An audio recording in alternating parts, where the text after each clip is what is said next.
Hello అండి. ఒక చిన్న కథతో మొదలెడదాం, మంచి మాటలతో ముగిద్దాం. ఫస్ట్ ఆఫ్ ఆల్ కథకి వెళ్దామండి. ఒక మహారాజును కొంతమంది అభిమానులు కలిసి చాలా అరుదుగా లభించే కొండ ప్రాంతంలోని 2 గ్రద్ద పిల్లల్ని ఆయనకు బహుమతిగా ఇచ్చారు. ఆ రాజు తన అంతరంగిక ఉద్యానవనంలో ప్రత్యేక స్థానంలో ఉంచి వాటిని పెంచడానికి ఆ రాజ్యంలో ఒక పేరున్న శిక్షకుడికి అప్పచెప్పాడు. కొన్ని నెలలు గడిచాయి. రెండింటిలో ఒక గ్రద్ద మాత్రం పెద్దదై రెక్కలు చాచి ఆకాశంలో టీవీగా రాజసంగా ఎగురుతూ కనిపించింది. కానీ రెండవ గ్రద్ద మాత్రం కూర్చున్న చోటు నుండి కదలకుండా అలా ఆకాశం వైపు చూస్తూ ఉండిపోయింది. బాగా తింటుంది, ఆరోగ్యంగా ఉంది, కానీ ఎగరడం మాత్రం చేయడం లేదు. ఆ శిక్షకుడు చెయ్యని ప్రయత్నం లేదు. రకరకాల తిండిని, సంగీతాన్ని ఉపయోగించిన ప్రయోజనం లేకపోయింది. విసుగు చెందిన ఆ మహారాజు ఒక దండోర వేయించాడు. ఎవరైతే ఈ గ్రద్దను ఎగిరేలా చేస్తారో వాళ్లకు కావలసినంత బంగారాన్ని ఇస్తానని. మరుసటి రోజు ఉదయాన్నే ఆశ్చర్యకరంగా 2 గ్రద్దలు ఆకాశంలో ఎగరడం కనిపించాయి. మహారాజు వెంటనే ఈ గ్రద్దను ఎగిరేలా చేసిన వ్యక్తి ఎవరు, నా ముందుంచండి, తీసుకురండి అని ఆజ్ఞాపించాడు. అప్పుడు ఎంతో వినయంగా ఒక రైతు ముందుకు వచ్చాడు.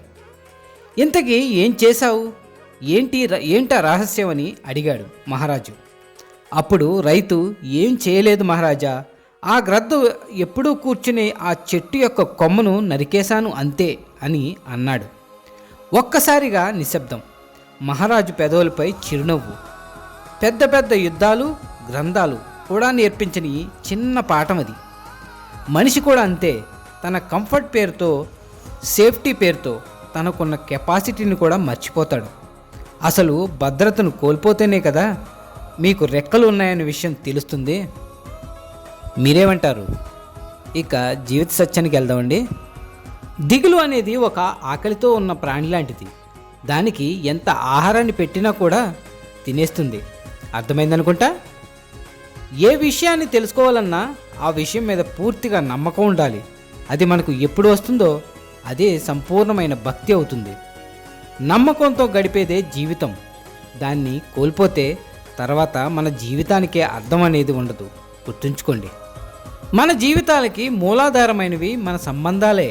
సంతోషాన్ని ఇస్తూ దైవాన్ని దగ్గర చేస్తాయి. ఈ సంబంధాలకి మూలం ఏమిటి?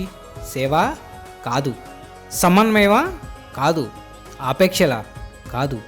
ఈ సంబంధాలకి మూలం ఏమిటి అంటే నమ్మకం.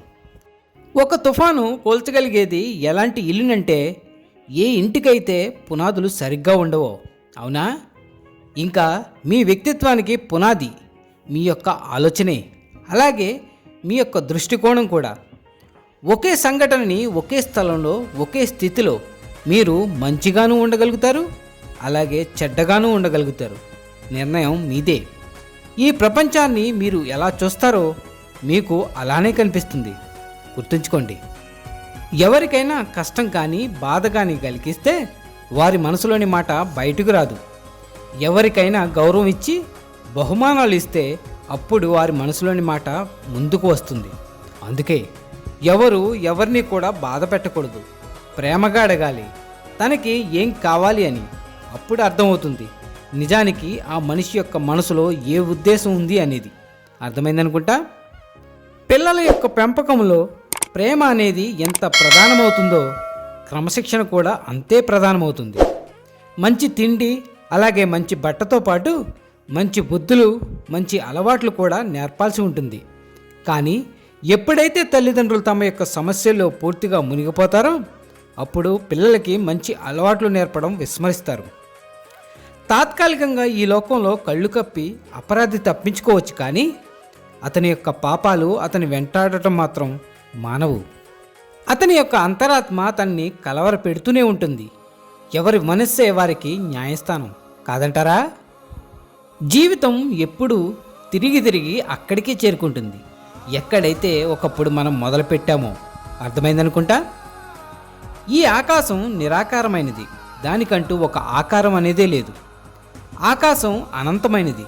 అందుకే మనకెప్పుడు ఆకాశం అనేది మనలో కూడా నిండి ఉన్న భావన కలుగుతుంది. ఆకాశం నుండి నేర్చుకోవాల్సింది ఎంతైనా ఉంది. మనం కూడా ఆకాశంలాగే రూపొందామంటే, మనవారికి మనం తగినంత స్వతంత్రం ఇచ్చాము అంటే వారు కూడా ఎగరగలరు. తద్వారా వారి వారి కలల్ని సహకారం చేసుకోగలరు. తద్వారా వారు ఈ జీవితాన్ని వారు స్వయంగా అనుభవించగలరు. తమ కాళ్ళ మీద తాము నిలబడగలరు.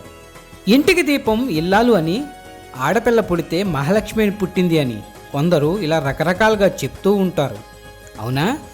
కానీ ఒక ఆడపిల్ల కడుపులో పడింది అని తెలియగానే కడుపులోనే చితిమేసే వాళ్ళు ఈ సమాజంలో అడుగడుగునా ఉన్నారు. ఆడపిల్లలకు వివాహం చేసి అత్తారింటికి పంపించడం భారంగా భావించేవారు కూడా చాలామంది ఉన్నారు. కానీ ఆడపిల్లలు కేవలం అదృష్టవంతులకు మాత్రమే జన్మిస్తారు. ఎవరైతే పూర్వజన్మలో దాన ధర్మాలు చేసి ఉంటారో, ఎవరైతే పుణ్యాత్ములో, వారి కడుపున మాత్రమే ఆడపిల్లలు జన్మిస్తారు. ఆడపిల్లలను మహాలక్ష్మి స్వరూపంగా భావిస్తారు.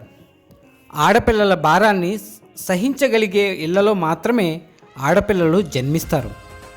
ఆడపిల్లలను ఎవరు పడితే వారు పెంచలేరు. స్త్రీని గుండెల మీద కుంపటిలా చాలామంది భావిస్తూ ఉంటారు.